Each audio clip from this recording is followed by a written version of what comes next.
It's harmonica time. Yay. All right, let me go post the link. My nose is about to sneeze. Let's see if it happens. You all sit and patiently wait and see if I sneeze. Let me go post the link on our website. The website is mammothgardens.com.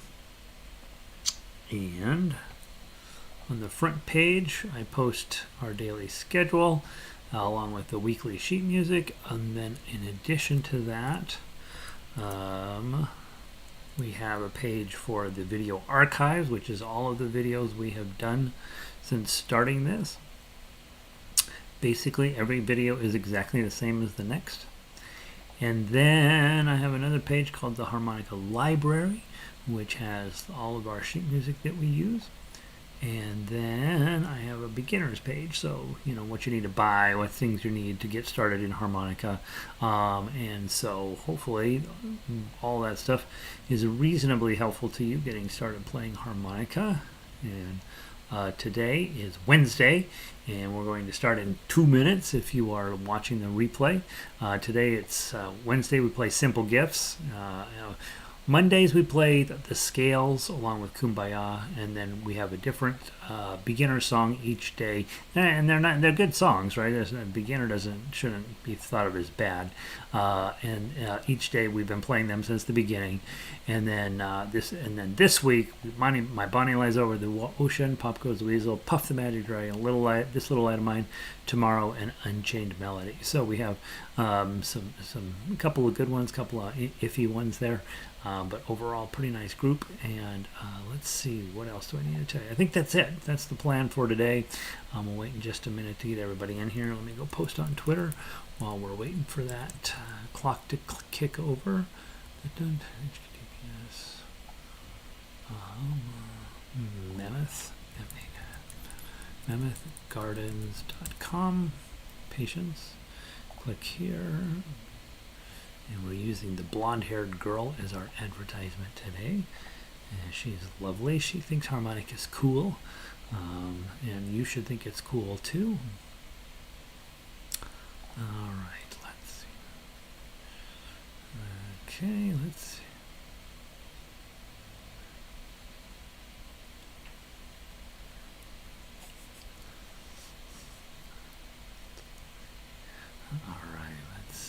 Alright, so we got that on Twitter.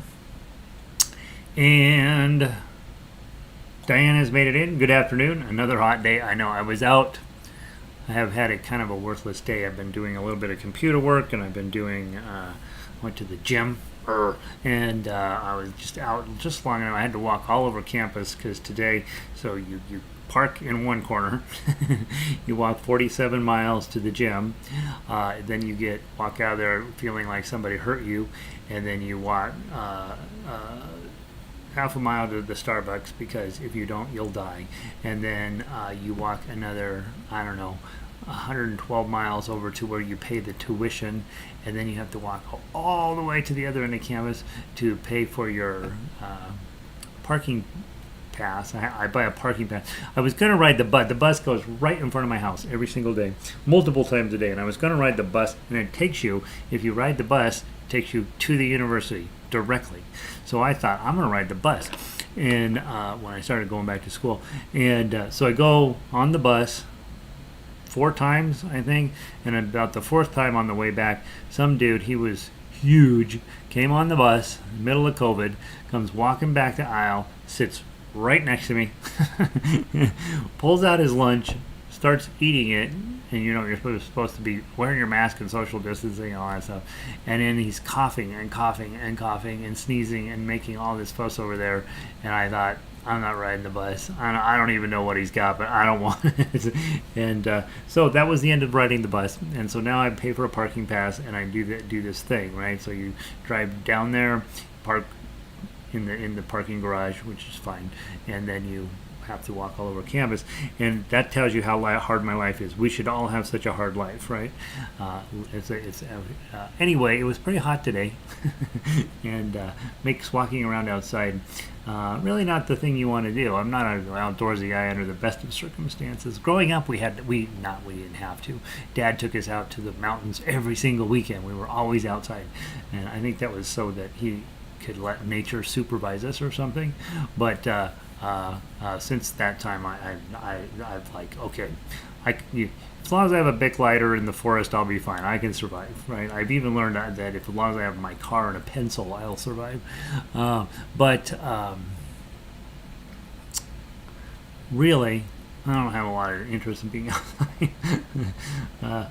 Walk over the botanic gardens. That's my outside thing. Sound and video are good. Linda is in. Good to see you, Linda. And Vic is in sunny Eugene. Good to see you, Vic. Sandy is in. Everyone's 76 and sunny. Sandy's winning so far, sounds like.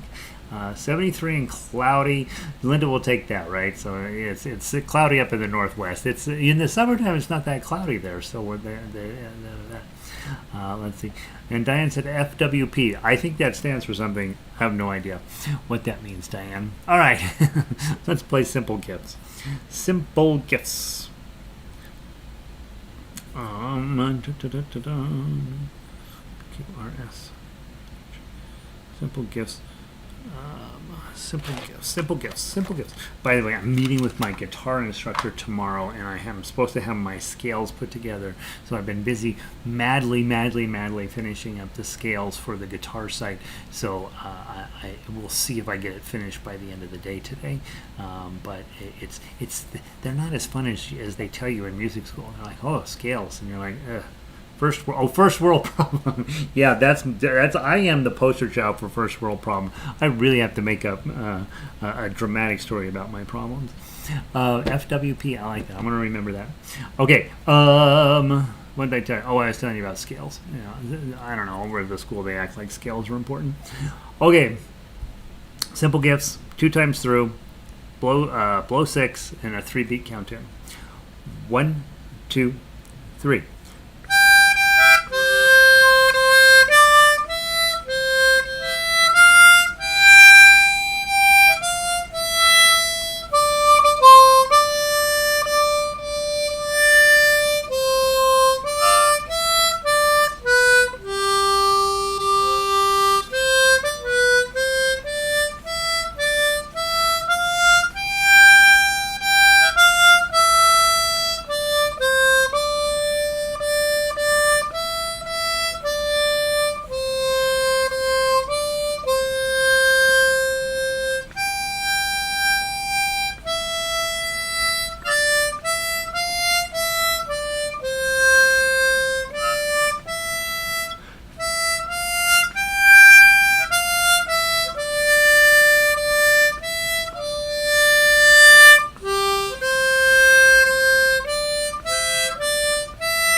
close the door real quick. I think Donna was doing some recording in the other room, and I don't want to. I want to make sure. I want to make sure my harmonica playing doesn't end up on her educational video. So I'm gonna go close the door real quick. Don't run off.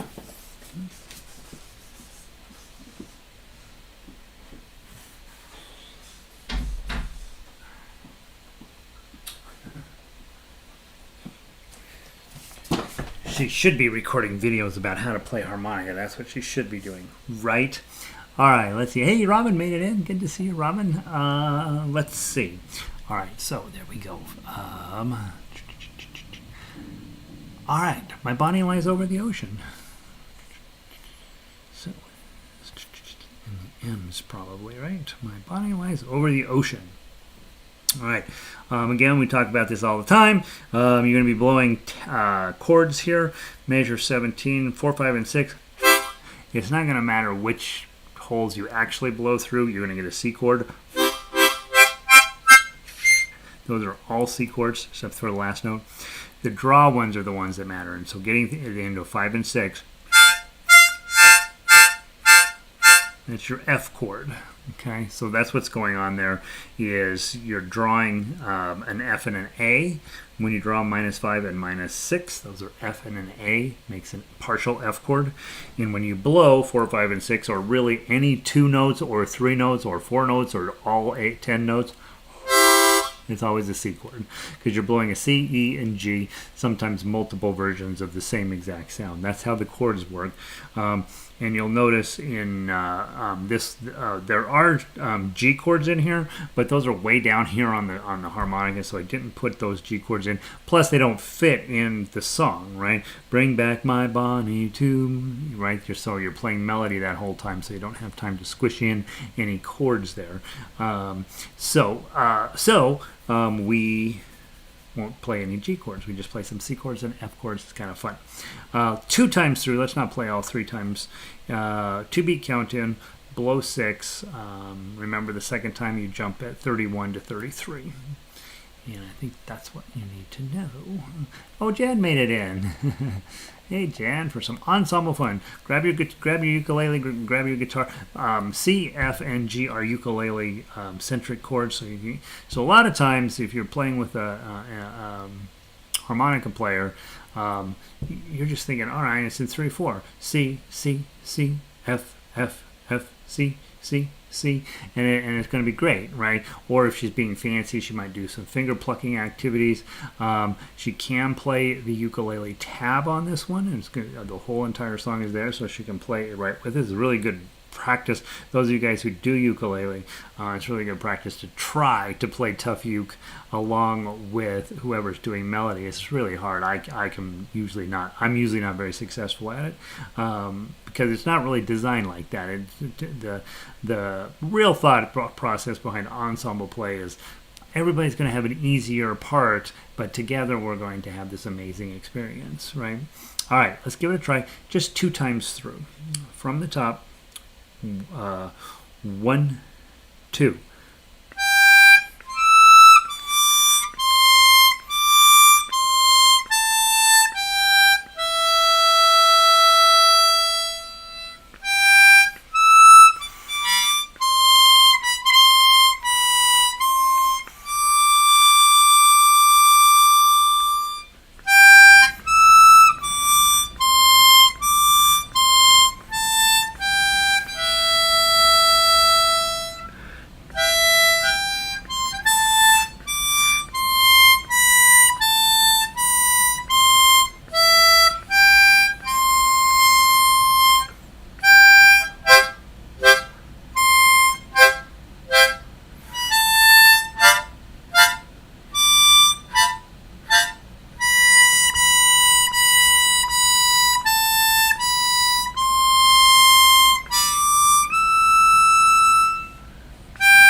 that's a good arrangement. I like that. All right.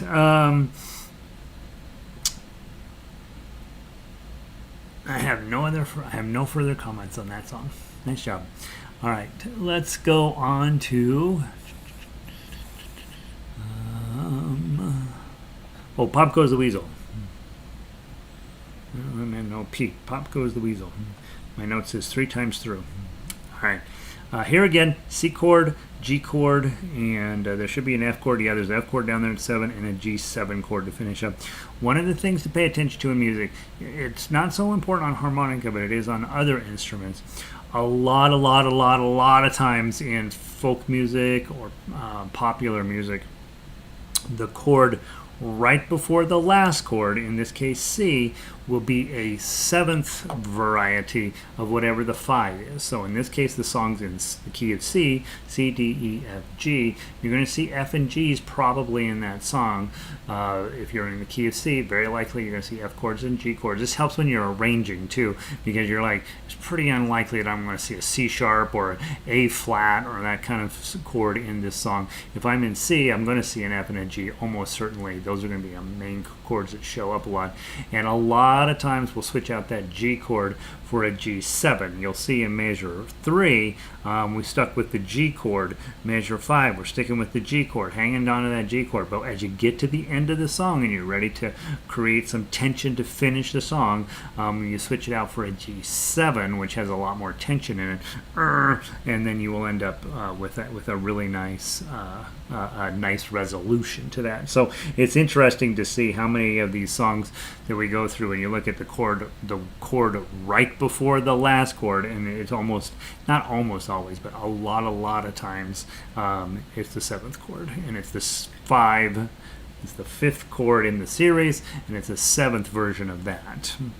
All right, it's a 2-beat count-in. We're going to play it all 3 times. You can do it on Diatonic. You can do it on Chromatic. I don't remember what I did last time, but I'm going to do it on Diatonic this time. I'm pretty sure I did it on Diatonic both the last time. It's harder on Diatonic, I think. Yeah,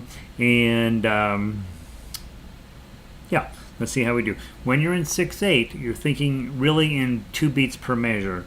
I'm dum bum bum bum bum ba da dum bum. 1 and 2 and 1 and 2. 1, 2, or 1, 2, 3, 4, 5, 6. 1, 2, 3, 4, 5, 6. You can count it like that, but most of the time we don't. Most songs are too fast to do it that way. So really think of it as oomp, oomp, oomp, oomp. 1 beat, 2 beat. 1 beat, 2 beat. All right, here we go. Pick your poison in terms of a harmonica. And here we go. 1, 2.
Doing pretty well to the third time through. I should have said we were only doing it twice. The timing on that's a little hard. That -2 presents the challenge, right? You're blowing along, everything's going great, and then those twos, you got to jump way down and grab those. We don't play -2s a lot on this instrument. When you become a blues harmonica player, there'll be this day when you're like, you know what? I own I own a pair of sunglasses, and I own a beret. I'm going to become a blues harmonica player, and then all you have to do is draw through multiple holes on the low end of your harmonica. And then all of a sudden you're a blues harmonica player. Might be a tiny bit more complicated than that, but as far as I can tell, it's not. I think that's basically the subject.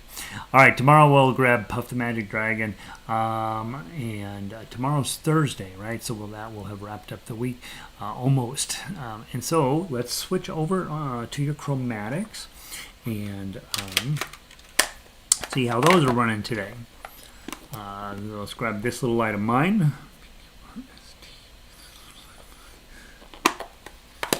And I'm peeking at the chords here to see if Jan's going to like this song or hate this song. Not too bad, right? Not too bad. And it's actually got ukulele chords on there, Jan, so you should be all set. You don't even need to go look anything up. And it's time to clean this harmonica yet again.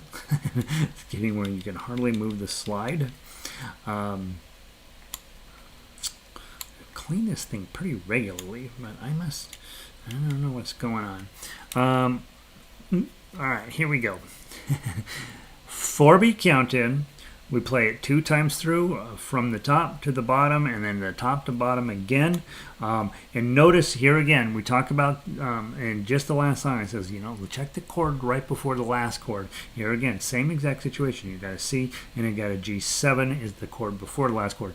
Why that's interesting is we're going to play this, blah, blah, blah, blah, blah, blah, and you're going to get down, let it shine, let it shine, let it shine. And you finished on the C chord, shine. And then if Jan or somebody is playing guitar or piano or ukulele or whatever, mandolin, banjo, they're going to hit a G7 there right after that. I'm going to let it shine, let it shine, let it shine, twang. And that's the sign that we're either, that big old tense G7 chord is either going to say, all right, we're going to go back and play it again, or oh, we're done, right? And that it helps the audience know what's going on too, and it's just what we expect in music, certainly folk music for sure, where it's very, very common to see that last chord be a G7 chord. Creates the tension, creates a cool story, creates a cool ending of the piece, resolves. Okay, all right, let's see how we do. And I like to play this one with a little bit of a jaunty pace. It says 100, but it always feels a little bit faster than that. All right, from the top, 4-beat count in, 2 times through. 1, 2, 3, 4.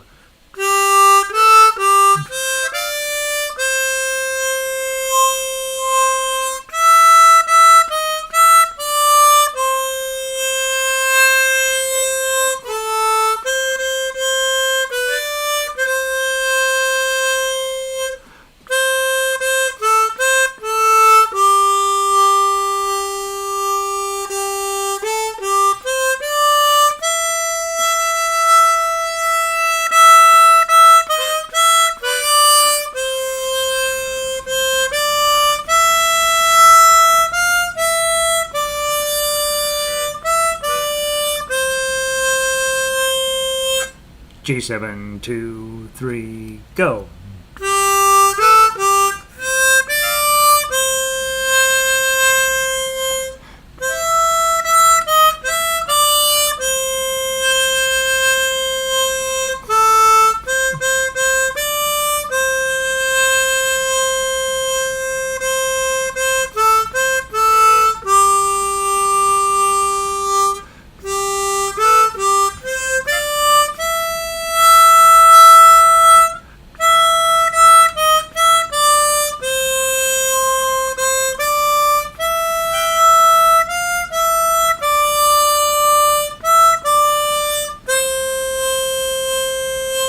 G7, 2, 3, 4. Okay, and then we can all toss in a low chord. I think a low chord sounds better than the high chord.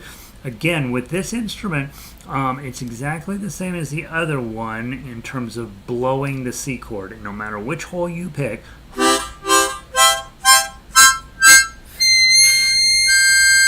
those are all C chords. There's always a C chord when you blow. The problem with chromatic is when you draw, you don't get the chords you think you're going to get. And you get interesting sounds, but those are not particularly useful chords in any sort of standard type of song you would do. You might, someday, it might be fun to write a song like that. Sounds like jazz a little. But yeah, inhaling, drawing, I'm going to use the official technical term, sucking on your chromatic harmonica get you much cooler, much more interesting chords that may or may not be easily nameable. You'd have to sit down with a pencil and figure out just exactly what you're doing. Yeah, so that's the challenge with, you don't see a ton of blues playing done on chromatic because they don't have the other chords readily available for them. Can be used for some jazz a little bit. All right, I love that song. I would play that one every day, I think. All right, here we go with Tomorrow.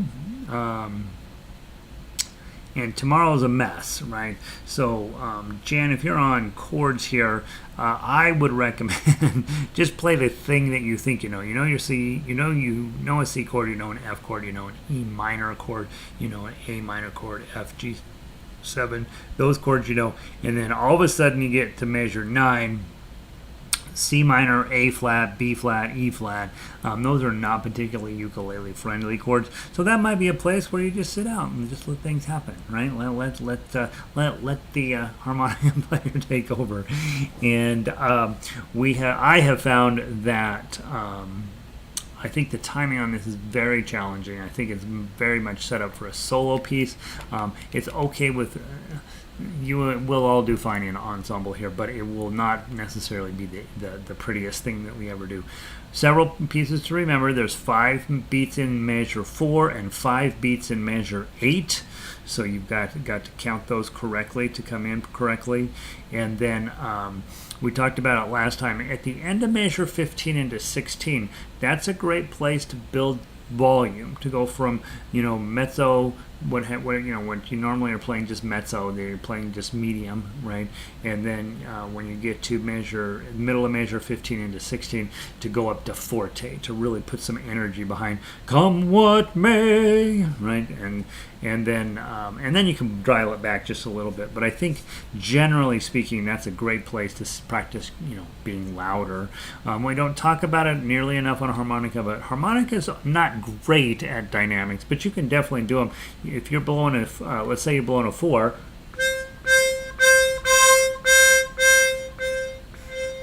right? And I'm getting a tiny bit of a chord there, but to quiet, medium, and loud are possible.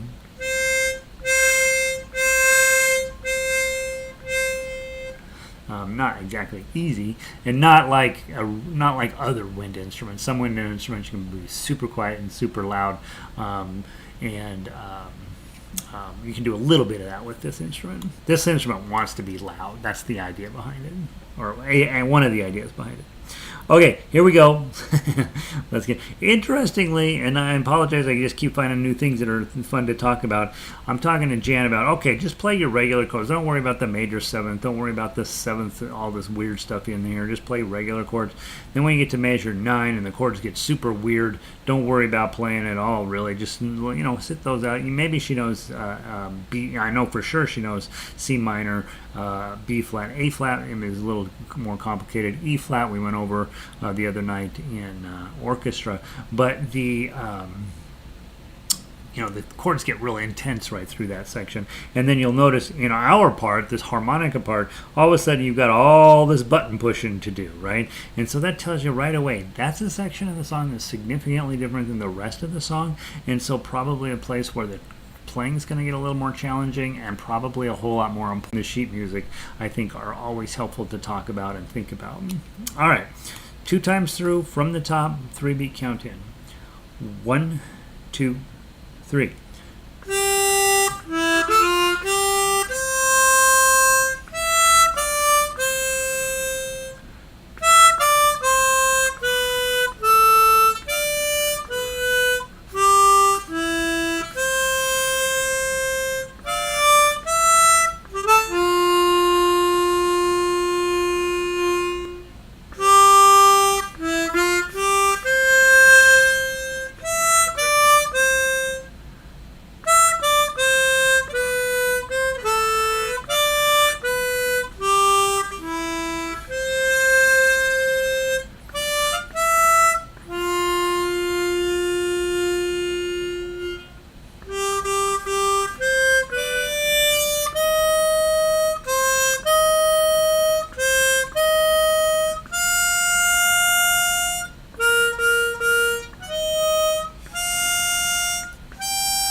G7, 2, 3.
Drum, right? Beautiful. It takes my breath away. Here again, like just things to notice, right? But when you're making the turnaround at the song, measure 21, G7, hanging out this weird amount of tension that we resolved when we go back to the top of the song. Same thing when you're coming in to finish the song, so the chord before the last. It looks like there's 2 C chords there at the end, but it's sort of one continuous thought. But there's a little G7 right above that last fermata. You're only a day away, right? It's trying to create a bunch of tension right there in that moment, and it was successful. All right, guys, thank you for being here. Hope you had a wonderful day. Hopefully harmonica's fun. I'm going to put this in the cleaner tonight and see if I can get the thingamabopper to work a little better. And that's what I know about harmonica. Have a wonderful evening, and I will see all y'all tomorrow. Tomorrow we'll play the ones we missed today: Unchained Melody, Puff the Magic Dragon. Tomorrow is Shenandoah Day, don't forget, and whatever else we can fit in. And I will see you then.